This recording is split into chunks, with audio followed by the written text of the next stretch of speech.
So here's what he says in verse 1, chapter 3. Understand this. In other words, mark it down. Put this in your thick head.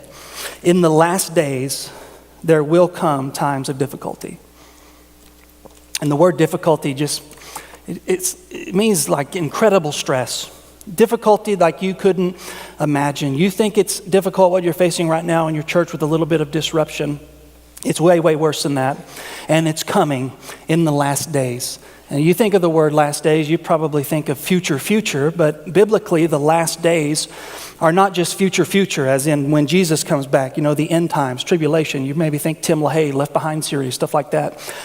That's fine, but it's not just that, it's also right now. The last days, some people call it the church age, began when Jesus was raised from the dead, ascended to the right hand of the Father, and he gave the church the Great Commission. He told us to make disciples of all nations, go all over the world and preach the gospel.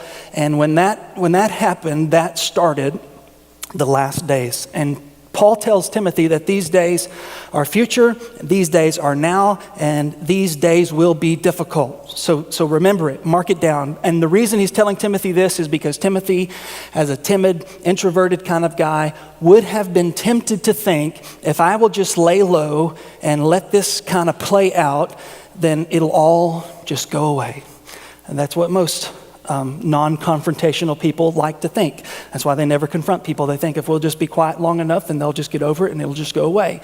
And what Paul's telling Timothy is, no, it won't. Because you're in the last days, and the last days are future, the last days are now, which means it's not going to get any better until Jesus comes back. So you're going to have to do something about these people in your church. And sometimes it's going to require more than just a gentle rebuke. The last days are characterized not by apocalyptic meteorites coming down on the earth like Apocalypse Now. The last days are characterized by an overt hostility towards Christians.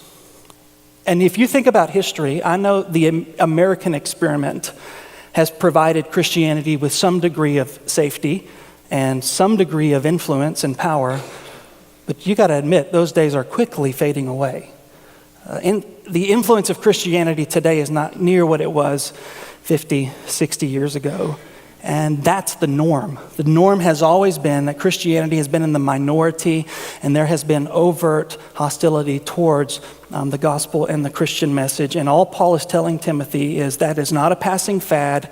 It is not something that you can just avoid and it's going to go away later. You're going to have to do something about it.